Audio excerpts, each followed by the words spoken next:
Welcome back to Feedback Friday. Today we have the pleasure of hearing from Esme, who is a recent graduate of our Harp Beginnings program. It's been really exciting to see all the progress that she's made, and I'm so proud of how far she's come in her playing. So let's go ahead and hear from her and see how we can help her with her playing. Hi Carrie, this is Esme. So for me at this stage, it's really important for me to get feedback on if I'm actually approaching harp technique properly, especially with the plucking. I'm very interested in making sure that that is the best it can possibly be, because setting that foundation is really important. Also, if there's any posture things or anything that I'm missing in that regard, I'd really appreciate the feedback on that. I also noticed that I sometimes slide in place as I'm playing instead of just placing automatically, and I'm not sure if that just gets better with time or if that's just a bad habit and I may need to break it. So I'm gonna play a little bit of Mahogany Moon.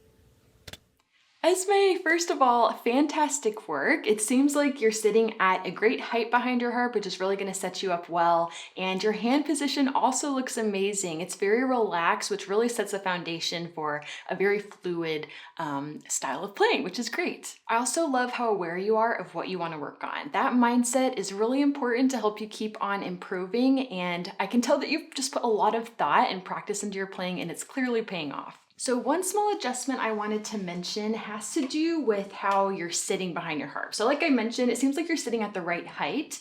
And I will say, sometimes it's a little hard to tell over video, but it looked like you might be sitting directly behind your harp, and then that causes you to kind of have to tilt your head a little bit, or really it takes a lot of effort to see the string. So what I would suggest is taking the column of your harp, moving it slightly to the left. That way you're actually sitting at a slight angle behind the harp. And then when you look straight ahead, you shouldn't have to tilt your head at all. That'll just really help with your ease of playing. As for your concern about sliding as you're placing on the strings, this is a really good thing to be aware of. And it's not one of those things that will just kind of work its way out over time. It will require you to give some really intentional practice to break that habit and establish new muscle memory. What's happening is that when you come off the strings and approach the new strings, your hand goes to like a curly fry position, so you close well after you pluck. But before you place, your hand develops into the curly fries position that we talk about, and then you have to adjust as you place on the strings at the last moment. So we need to practice opening your hand into the right shape like this, to avoid that extra step of having to adjust, and that's just gonna slow you down. So that's what we're gonna work on. And a really helpful exercise for this is something that we call ghosting. So what you're gonna do, we're just gonna take this same 3-finger shape that I just played, and we're just gonna place on the strings with good position exactly where we ultimately want to land. And I just want you to kind of squeeze that, memorize what it feels like. And then I want you to take your fingers off the strings, close your hand, and then I want you to guess that same exact shape that you were on. So try landing and then see if you got it right. And see if you can do it without adding in that extra movement of the curly fries and then sliding. You just want to close your hand and open exactly in the position that you ultimately want to land in. So you can repeat this until you get really secure and accurate with that shape, and then go on to the next set of notes and do the same thing. Another thing I noticed in your playing is that some fingers were sounding a little bit quieter than others, which is a sign that you may be playing too quiet overall. So what I want you to focus on is really trying to apply the same amount of pressure and pressing firmly onto each string as you play. And you'll know that you're pressing enough when you can actually see the strings move as you wiggle them. So we're gonna press,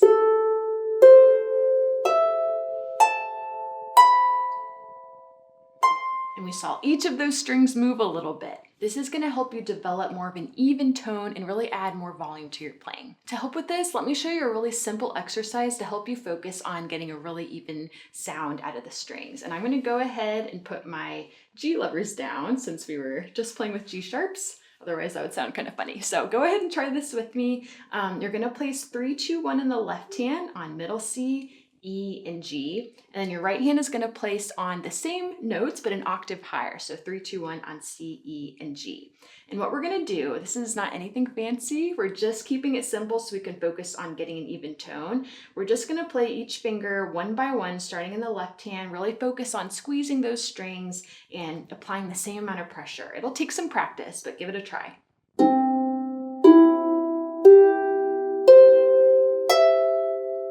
Okay, and then we're just going to go up a note and do the same thing.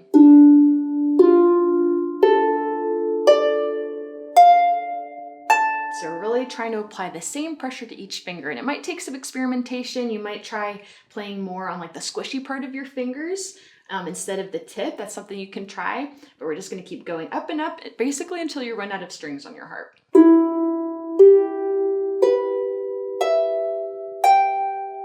So we're just listening for each note to sound very even. And as you're doing that, this could also be a good exercise to help you spend more time working on like placing instead of like sliding on the string. So once you feel like you're getting a really even sound, you can use the same exercise to, again, just practice landing in a really accurate hand position without adding in that extra step of sliding. Well, Esme, you're doing a fantastic job. Keep up the great work, and I can't wait to see how much more you're going to grow as a harpist. And if anyone else would like personalized feedback on their playing, be sure to check out the link in the description where you can submit your own feedback video. And be sure to click here to watch me give feedback to another one of our awesome students.